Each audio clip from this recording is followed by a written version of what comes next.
ನಮಸ್ಕಾರ ಗುರು. Extra innings Kannada ಚಾನಲ್ಗೆ ಸ್ವಾಗತ. ನಿನ್ನೆ ನಮ್ಮ RCB ಅವರು ರಾಜಸ್ಥಾನ್ ರಾಯಲ್ಸ್ ವಿರುದ್ಧ ಸೋತಿದ್ದು, ಅದೆಲ್ಲ ನೀಟಾಗಿ ಲೈವಲ್ಲಿ ಡಿಸ್ಕಸ್ ಮಾಡಿದ್ದೀವಿ. ಇನ್ನು RCB ಅವರ ನೆಕ್ಸ್ಟ್ ಮ್ಯಾಚ್ ಯಾವುದು, ಯಾವಾಗ, ಏನು ಕತೆ ಅಂತ ಒಂಚೂರು ನೋಡ್ಕೊಂಡು ಬರೋದಾದ್ರೆ ನಾಳೆನೇ ಇದೆ ಗುರು. ಅದು ಮುಂಬೈ ಇಂಡಿಯನ್ಸ್ ವಿರುದ್ಧ ನಮ್ಮ RCB ಅವರು ಕಣಕ್ಕಿಳಿಯಲಿದ್ದಾರೆ. ಸೊ ಒಂಥರ mighty Mumbai Indians versus royal Challengers Bengaluru, ಅದು ವಾಂಖೇಡೆಯಲ್ಲಿದೆ. ಸೊ ಇದ್ರ ಬಗ್ಗೆ ನೀಟಾಗಿ ಪ್ರಿವ್ಯೂ ಮಾಡೋಣ ಅಂತ. ಅಂದರೆ ಸ್ಟಾಟ್ಸ್ ಏನಿದೆ, ಪ್ಲೇಯಿಂಗ್ 11 ಮೇನ್ ಏನಾದರೂ ಬದಲಾವಣೆ ಮಾಡ್ತಾರ ನಮ್ಮ RCB ಮ್ಯಾನೇಜ್ಮೆಂಟ್ ಅವರು, ಅದೊಂಚೂರು ನೋಡ್ಕೊಂಡು ಬರೋಣ. ಅದಾದಮೇಲೆ ಮ್ಯಾಚ್ ಅಪ್ಸ್ ಯಾವ ಥರ ಇದೆ, ಸೊ ಇದೆಲ್ಲ ನೀಟಾಗಿ ಡಿಸ್ಕಸ್ ಮಾಡೋಣ. ಅದಕ್ಕಿಂತ ಮುಂಚೆ ಯಾರ್ಯಾರು ವಿಡಿಯೋ ನೋಡ್ತಿದ್ದೀರಾ ಪ್ಲೀಸ್ ಲೈಕು, ಶೇರು, ಸಬ್ಸ್ಕ್ರೈಬ್ ಎಲ್ಲ ಮಾಡಿ. ಇನ್ನು ಎರಡೂ ತಂಡಗಳು, ಈ ಕಡೆ ಮುಂಬೈ ಇಂಡಿಯನ್ಸ್ ಆದರೂ ಆಗಲಿ ಅಥವಾ ನಮ್ಮ ರಾಯಲ್ ಚಾಲೆಂಜರ್ಸ್ ಬೆಂಗಳೂರು ಆದರೂ ಆಗಲಿ, ಎರಡೂ ತಂಡಗಳು ಸೋತ್ಕೊಂಡು ಬರ್ತಾ ಇದ್ದಾರೆ. ಅದು ಸ್ಪೆಷಲ್ ಏನಪ್ಪಾ ಅಂದ್ರೆ ರಾಜಸ್ಥಾನ್ ರಾಯಲ್ಸ್ ವಿರುದ್ಧನೇ ಸೋತು ಬರ್ತಿದ್ದಾರೆ. ಸೊ ಒಂಥರ ಹೈ ವೋಲ್ಟೇಜ್ ಪಂದ್ಯ, ಕ್ರೇಜಿ ಫೈಟ್ ನಡೆಯೋ ಎಲ್ಲ ಲಕ್ಷಣಗಳಿದಾವೆ ಅಂತ. ಆಮೇಲೆ ಹೆಡ್ ಟು ಹೆಡ್ ನೋಡೋದಾದ್ರೆ ಗುರು, ಸ್ಟ್ಯಾಟ್ಸಿಗೆ ಬರೋದಾದ್ರೆ head to head Mumbai Indians versus ಈ ಕಡೆ RCB ನೋಡೋದಾದ್ರೆ ಇಲ್ಲಿವರೆಗೂ 34 ಪಂದ್ಯ ಆಡಿದ್ದಾರೆ. ಅದರಲ್ಲಿ ನಮ್ಮ RCB ಅವರು 15 ಗೆದ್ದಿದ್ದಾರೆ, ಮುಂಬೈ ಇಂಡಿಯನ್ಸ್ ಅವರು 19 ಗೆದ್ದಿದ್ದಾರೆ.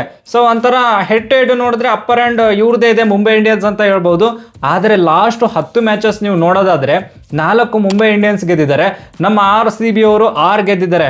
ಸೊ ಒಂಥರ ಈ ಲಾಸ್ಟ್ 10 ಮ್ಯಾಚಸ್ ನೋಡಿದ್ರೆ ನಮ್ಮವ್ರು ಸ್ವಲ್ಪ ಅಪ್ಪರ್ ಹ್ಯಾಂಡ್ ಅಂತಾನೆ ಹೇಳ್ಬೋದು. ಅದಕ್ಕೆ ಇದು ಒಂಥರ ಕ್ರೇಜಿ ಫೈಟ್ ನಡೆಯೋ ಎಲ್ಲ ಲಕ್ಷಣಗಳಿದಾವೆ ಈ ಪಂದ್ಯದಲ್ಲಿ ಅಂತೂ. ಇನ್ನು ವಾಂಖೇಡೆ ಸ್ಟೇಡಿಯಂ ಅಂದ್ರೆ ನಿಮ್ಗೆಲ್ಲ ಗೊತ್ತು ಏನಪ್ಪಾ ಅಂತಂದ್ರೆ, ಟಾಸ್ ಗೆದ್ದವರು ಸೀದಾ ಬ್ಯಾಟಿಂಗ್ ತಗೊಳ್ಳಲ್ಲ, ಬೌಲಿಂಗ್ ತಗೋತಾರೆ ಅಂತ. ಅಂದ್ರೆ ಚೇಸ್ ಮಾಡಕ್ಕೆ ನೋಡ್ತಾರೆ ಅಂತ. ಯಾಕಂತಂದ್ರೆ ಇಲ್ಲಿ ಸ್ವಲ್ಪ ಚೇಸ್ ಮಾಡ್ಬೋದು ಗುರು, ಸಣ್ಣ ಸ್ಟೇಡಿಯಂ ಇರೋದ್ರಿಂದ ಡ್ಯೂ ಸ್ವಲ್ಪ ಆ ಕಡೆ ಈ ಕಡೆ ಬಂದ್ರು ಒಂದು 220 ಆದ್ರೂ ಹೊಡಿಬಹುದು ಅನ್ನೋ ತರ ಇರುತ್ತೆ. ಸೊ ಟಾಸ್ ತುಂಬಾನೇ ಮ್ಯಾಟರ್ ಆಗುತ್ತೆ, ಯಾರು ಟಾಸ್ ಗೆಲ್ತಾರೆ ನೋಡ್ಬೇಕು. ಇನ್ನು ನೆಕ್ಸ್ಟ್ ಪ್ಲೇಯಿಂಗ್ 11 ನೋಡೋದಾದ್ರೆ ಈ ಕಡೆ ಮುಂಬೈ ಇಂಡಿಯನ್ಸ್ ಪರವಾಗಿ ಹೇಳ್ಬೇಕು ಅಂತಂದ್ರೆ ನಮ್ಮ ಸ್ಯಾಂಟ್ನರ್ ಫಿಟ್ ಆಗಿದ್ದಾರೆ ಅಂತ ಸುದ್ದಿ ಬಂದಿದೆ. ಸೊ ಸ್ಯಾಂಟ್ನರ್ ಡೈರೆಕ್ಟ್ ಆಗಿ ಪ್ಲೇಯಿಂಗ್ 11ಗೆ ಎಂಟ್ರಿ ಕೊಡ್ತಾರೆ ಮುಂಬೈ ಇಂಡಿಯನ್ಸ್ ಪರವಾಗಿ ಹೇಳ್ಬೇಕು ಅಂತಂದ್ರೆ. ಆಮೇಲೆ ಏನಂದ್ರೆ ಆಲ್ಮೋಸ್ಟ್ ಎಲ್ಲ ಸೇಮೇ ಇರುತ್ತೆ ಗುರು, ಸ್ವಲ್ಪ ಬೋಲ್ಟು ಬರ್ತಾರೆ ಅನ್ಸುತ್ತೆ, ಹೋದ್ ಮ್ಯಾಚ್ ಏನೋ ಇರಲಿಲ್ಲ ಅನ್ಕೋತೀನಿ.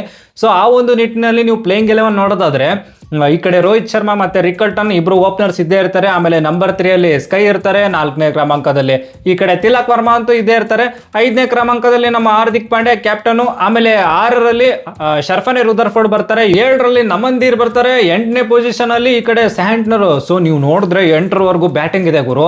ಹಂಗ್ ನೋಡಿದ್ರೆ ನೀವು 9, 10, 11 ನೋಡಿದ್ರು ಬೌಲರ್ಸ್ ಇರ್ತಾರೆ. ಬಟ್ 9ರಲ್ಲಿ ಶಾರ್ದುಲ್ ಠಾಕೂರ್ ಬಂದ್ರೆ 9ರವರೆಗೂ ಬ್ಯಾಟಿಂಗ್ ಇದೆಲ್ಲಪ್ಪ ಅನ್ನೋ ತರ ಇದೆ. ಸೊ ಈ ಪ್ಲೇಯಿಂಗ್ 11 ಅಲ್ಲಿ ನೋಡೋದಾದ್ರೆ ನಿಮ್ಗೆ ಹಾರ್ದಿಕ್ ಪಾಂಡ್ಯದೊಂದಿಗೆ 4 ಬೌಲರ್ಸ್ ಸಿಗ್ತಾರೆ, ಫಾಸ್ಟ್ ಬೌಲರ್ಸ್. ಆಮೇಲೆ ನಮ್ಮ ಸ್ಯಾಂಟ್ನರ್ ಸ್ಪಿನ್ನರ್ ಆಗಿಬಿಡ್ತಾರೆ.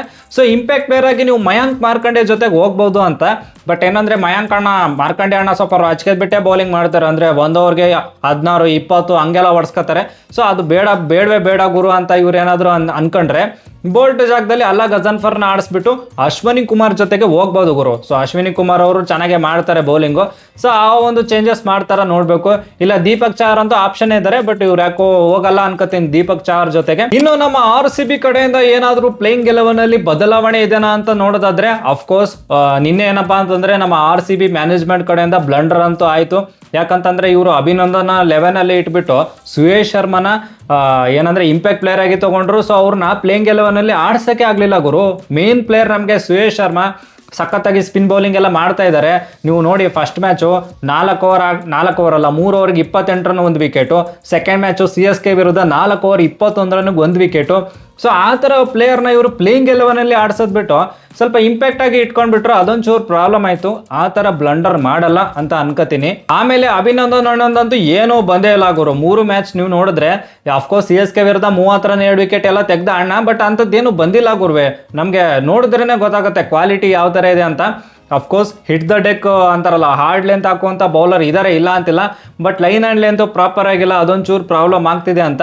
ಆಮೇಲೆ ಏನಂದ್ರೆ ನಮ್ಗೆ ಅಂದ್ರೆ ಬೆಂಚ್ ಸ್ಟ್ರೆಂತ್ ಸಖತ್ತಾಗಿದೆ ಅಲ್ವಾ. ಅಂದ್ರೆ ಅಭಿನಂದನ್ ಅವರ ಜಾಗದಲ್ಲಿ ನೀವು ಮಂಗೇಶ್ ಯಾದವ್ ಇದ್ದಾರೆ ಅಥವಾ ರಸಿಕ್ದಾರ್ ಸಲಾಮ್ ಇದ್ದಾರೆ ಗುರು. ಇದೆಲ್ಲ ಇಟ್ಕೊಂಡ್ಬಿಟ್ಟು ನೀವು ಯಾಕೆ ಅಭಿನಂದನ್ ಜೊತೆನೆ ಹೋಗ್ತಿದ್ದೀರಾ ಅಂತ ಕ್ವಶನ್ ಮಾರ್ಕ್ ಮೂಡೋದು ಸಹಜ. ಸೊ ಈ ಒಂದು ನಿಟ್ಟಿನಲ್ಲಿ ಇವರು ಅಭಿನಂದನ್ ಜೊತೆನೆ ಹೋಗ್ತಾರಾ ಏನ್ ಕತೆ ನೋಡ್ಬೇಕು. ಸೊ ನನ್ನ ಪ್ರಕಾರ ಪ್ಲೇಯಿಂಗ್ 11 ಅಲ್ಲಿ ಎಲ್ಲ ಸಿಮಿಲರ್ ಆಗಿ ಸೇಮೇ ಇರುತ್ತೆ ಗುರು. ಅಂದ್ರೆ ನೀವು ಎಲ್ಲರೂ ಕೇಳ್ಬೋದು, ಅಂದ್ರೆ ಸಾಲ್ಟ್ ಜಾಗದಲ್ಲಿ ಬೇಜೆಲ್ಲ ಆಡಿಸಿದ್ರೆ ಹೆಂಗಿರುತ್ತೆ ಏನ್ ಕತೆ ಅಂತ. ಬಟ್ ಏನಂದ್ರೆ ಇವರು ಸಾಲ್ಟ್ ಜೊತೆಗೆ ಹೋಗ್ತಾರೆ ಗುರು. ಒಂದು ಮ್ಯಾಚ್ ಇಂದ ಆ ಕಡೆ ಈ ಕಡೆ ಚೇಂಜಸ್ ಎಲ್ಲ ಮಾಡಲ್ಲ ಅನ್ಕೋತೀನಿ. ಇಲ್ಲ ಅಂದ್ರೆ ನೀವು ಕೇಳ್ಬೋದು, ಇದೇನಪ್ಪ ಅಂದ್ರೆ ವೆಂಕಿಯರ್ನ ನಂಬರ್ 3 ಅಲ್ಲಿ ಆಡಿಸಿ ಪಡಿಕಲ್ನ ಓಪನಿಂಗ್ ಮಾಡಿಸ್ಬಿಟ್ಟು ಆಮೇಲೆ ಜೇಕಬ್ ಡಫಿ ಮತ್ತೆ ಏಜಲ್ ವುಡ್ ಕೂಡ ಆಡಿಸ್ಬೋದಲ್ಲ ಅಂತ ಅದು ಆಪ್ಷನ್ ಇದೆ. ಬಟ್ ಇವರು ಸಾಲ್ಟ್ ನ ಬಿಟ್ಕೊಡಲ್ಲ ಅಂತ ನನ್ಗನ್ಸುತ್ತೆ ಗುರು. ಸೊ ಅದಕ್ಕೆ ಸೇಮ್ 11 ಇರುತ್ತೆ ಅಂತ. ವಿರಾಟ್ ಕೊಹ್ಲಿ ಆಯ್ತು, ನಮ್ಮ ಸಾಲ್ಟ್ ಆಯ್ತು, ಇವರೆಲ್ಲ ಸೇಮ್. ಆಮೇಲೆ ನಂಬರ್ 3 ಪಡಿಕಲ್ ಇರ್ತಾರೆ, ರಜತ್ ಅಣ್ಣ ಇರ್ತಾರೆ, ಆಮೇಲೆ ಜಿತೇಶ್ ಆಯ್ತು, ನಮ್ಮ ರೊಮಾರಿಯೋ ಅವ್ರ ಆಯ್ತು, ಆಮೇಲೆ ನಮ್ಮ ಅಣ್ಣ ಟೀಮ್ ಡೇವಿಡ್ ಆಯ್ತು. ಸೊ ಎಲ್ಲ ಸೇಮೇ ಇರುತ್ತೆ. ಕೃಣಾಲ್ ಪಾಂಡ್ಯನೂ ಇರ್ತಾರೆ. ಬೌಲಿಂಗ್ ಅಲ್ಲೂ ಭುವಿ ಬಂದಿದ್ದಾರೆ, ಅಂದ್ರೆ ಭುವಿ ಇದ್ದಾರೆ, ಏಜಲ್ ವುಡ್ ಬೇರೆ ಬಂದಿದ್ದಾರೆ. ಸೊ ಸಾರ್ಟೆಡ್ ಔಟೇ ಇದೆ ಗುರು. ಅದೇ ಅಭಿನಂದನ್ ಜಾಗದಲ್ಲಿ ಇವರು ಮಂಗೇಶ್ ಯಾದವ್ ತಗೊಂಬಂದ್ರೆ ಚೆನ್ನಾಗಿರುತ್ತೆ ಅಂತ.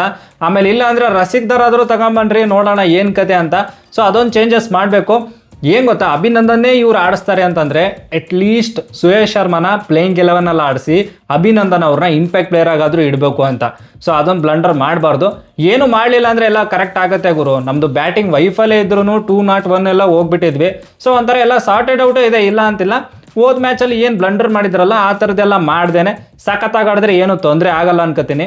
ಆಮೇಲೆ ಮೊನ್ನೆ ಪ್ರಿವ್ಯೂವಲ್ಲೂ ಹೇಳ್ತಾ ಇದ್ದೆ ನಾನು, ಒಂದೇನಾದ್ರೂ ಗ್ಯಾಂಬ್ಲಿಂಗ್ ಮಾಡ್ಬೋದು, ಅದು ಫಸ್ಟ್ ಬ್ಯಾಟಿಂಗ್ ಬಂದಾಗ ಮಾಡ್ಬೋದು. ಏನಂದ್ರೆ ರೊಮಾರಿಯೋ ಮತ್ತೆ ಜೇಕಬ್ ಡಫಿನ ಇವರು ಇಂಪ್ಯಾಕ್ಟ್ ಪ್ಲೇಯರ್ ಆಗಿ ಇಟ್ಕೊಂಡ್ಬಿಟ್ಟು ಏನಾದರೂ ನಮ್ದು ಬ್ಯಾಟಿಂಗ್ ಸಖತ್ತಾಗಿ ಬಂದ್ರೆ ಗ್ಯಾಪಲ್ಲಿ ಡಫಿನ ಆಡಿಸ್ಬೋದಂತ. ಬಟ್ ಅದು ಫಸ್ಟ್ ಬ್ಯಾಟಿಂಗ್ ಮಾಡಬೇಕಾದ್ರೆ ಅದು ಆಗುತ್ತೆ, ಇಲ್ಲ ಅಂತಂದ್ರೆ ಆಗಲ್ಲ ಅನ್ನೋ ಥರ. ಸೆಕೆಂಡ್ ಬ್ಯಾಟಿಂಗ್ ಮಾಡಬೇಕಾದ್ರೆ ಗ್ಯಾಂಬ್ಲಿಂಗ್ ಮಾಡಕ್ ಆಗಲ್ಲ ಅನ್ನೋ ಥರ. ಸೊ ಅದೊಂದು ನೋಡ್ಕೋಬೇಕು, ಅದೊಂದು ಆಪ್ಷನ್ ಇರಲಿ ಅಂತ. ಇನ್ನು ನೆಕ್ಸ್ಟ್ ಮ್ಯಾಚ್ ಅಪ್ಸಿಗೆ ಬರೋದಾದ್ರೆ ಈ ಕಡೆ ನಮ್ಮ ಟಾಪ್ 3 ಬ್ಯಾಟ್ಸ್ಮನ್ಸ್ ಇದಾರಲ್ಲ, RCB ಬ್ಯಾಟ್ಸ್ಮನ್ಸು, ಅವ್ರ ವಿರುದ್ಧ ಈ ಕಡೆ ಬೋಲ್ಟ್ ಆಗಲಿ ಬುಮ್ರಾ ಆಗಲಿ ಯಾವ ತರ ಬೌಲಿಂಗ್ ಮಾಡ್ತಾರೆ ನೋಡ್ಬೇಕು ಗುರು. ಅಪ್ ಫ್ರಂಟ್ ಬುಮ್ರಾ ಬೌಲಿಂಗ್ ಕೊಡಲ್ಲ ಇವರು, ಬಟ್ ಸ್ಟಿಲ್ ಹೇಳ್ತಾ ಇದ್ದೀನಿ ಟಾಪ್ 3 ವಿರುದ್ಧ ಯಾವ ತರ ಮಾಡ್ತಾರೆ ಅಂತ ನೋಡ್ಬೇಕು. ಅದಾದ್ಮೇಲೆ ಈ ಕಡೆ ಗ್ಯಾಪಲ್ಲಿ ನಮ್ಮ ಸ್ಯಾಂಟ್ನರ್ ಬಂದಿರೋದ್ರಿಂದ ಸ್ಯಾಂಟ್ನರ್ ವರ್ಸಸ್ ನಮ್ಮ ರಜತ್ ಪಟಿದಾರ್ ಗುರು, ಇದು ಒಂಥರ ಸಖತ್ತಾಗಿರೋ ಮ್ಯಾಚಪ್ ಅಂತ ಹೇಳ್ತಾ ಇದ್ದೀನಿ.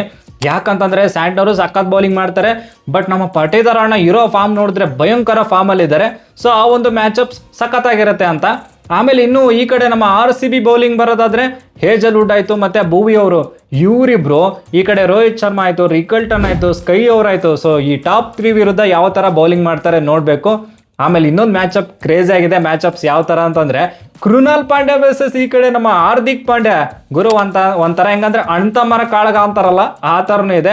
ಅದೊಂಚೂರು ನೋಡ್ಕೋಬೇಕು. ಒಟ್ನಲ್ಲಿ ಮ್ಯಾಚ್ ಅಪ್ಸ್ ಮಾತ್ರ ಸೈಕ್ ಆಗಿದಾವೆ. ಸೊ ಮ್ಯಾಚ್ ಕೂಡ ಆ ತರ ಸೈಕ್ ಆಗಿ ನಡೆಯುತ್ತೆ ಅಂತ ಅನಿಸ್ತಾ ಇದೆ. ಆಮೇಲೆ ಏನಂದ್ರೆ ಪಾಯಿಂಟ್ಸ್ ಟೇಬಲ್ ನೀವು ನೋಡಿದ್ರೆ ಈ ಕಡೆ ನಮ್ಮ RCB ಅವರು 3ರಲ್ಲಿ 2 ಮ್ಯಾಚ್ ಗೆದ್ದಿದ್ದಾರೆ. ಸೊ ಇವಾಗ 3ನೇ ಕ್ರಮಾಂಕದಲ್ಲಂತೂ ಇದ್ದಾರೆ, ನೆಟ್ ರನ್ ರೇಟ್ ಚೆನ್ನಾಗಿದೆ ಅಂತ. ಬಟ್ ಈ ಕಡೆ ಮುಂಬೈ ಇಂಡಿಯನ್ಸ್ ಅವರು 2-2 ಸೋತಿದ್ದಾರೆ ಪಟ ಅಂತ. ಸೊ ಅವ್ರಿಗೆ ಕಂಬ್ಯಾಕ್ ಮಾಡಬೇಕು ಅಂತ ಜಾಸ್ತಿನೇ ಇರುತ್ತೆ. ಫೈಟ್ ಅಂತೂ ಕೊಡ್ತಾರೆ, ನೆಕ್ಸ್ಟ್ ಲೆವೆಲ್ ಫೈಟ್ ಅಂತೂ ಇದ್ದೇ ಇರುತ್ತೆ ಮುಂಬೈ ಇಂಡಿಯನ್ಸ್ ಪರವಾಗಿ ಹೇಳ್ಬೇಕು ಅಂತಂದ್ರೆ. ಸೊ ಒಂಥರ ಈ 2 ತಂಡಕ್ಕೆ ಸ್ವಲ್ಪ ಕ್ರೇಜಿ ಮ್ಯಾಚ್ ಇರುತ್ತೆ ಗುರು. ಈ ಕಡೆ RCB ಅವರು ಸೋತು ಬಂದಿರೋದ್ರಿಂದ, ಮುಂಬೈ ಇಂಡಿಯನ್ಸು ಸೋತಿ ಬಂದಿರೋದ್ರಿಂದ ಸೊ ನೋಡ್ಬೇಕು, ಬ್ಯಾಟಲ್ಲಿ ಮಾತ್ರ ಕ್ರೇಜಿ ಆಗಿರುತ್ತೆ. ಇನ್ನು ನಿಮ್ಗೆ ಏನ್ ಅನ್ಸುತ್ತೆ, ಯಾರು ಗೆಲ್ತಾರೆ ಏನ್ ಕತೆ? ಆಮೇಲೆ ಪ್ಲೇಯಿಂಗ್ 11 ಅಲ್ಲಿ ಏನಾದ್ರೂ ಬದಲಾವಣೆ ಮಾಡ್ತೀರಾ ನೀವು? ಸೊ ಏನೇ ಅನಿಸಿಕೆ ಇದ್ರು ಪ್ಲೀಸ್ ಕಮೆಂಟ್ ಬಾಕ್ಸ್ ಅಲ್ಲಿ ಕಮೆಂಟ್ ಮಾಡಿ ಅಂತ ಹೇಳ್ತಾ that's it for the day. Bye, ಜೈ ಕರ್ನಾಟಕ. ಮತ್ತೆ ಭೇಟಿಯಾಗೋಣ. ನಮಸ್ಕಾರ.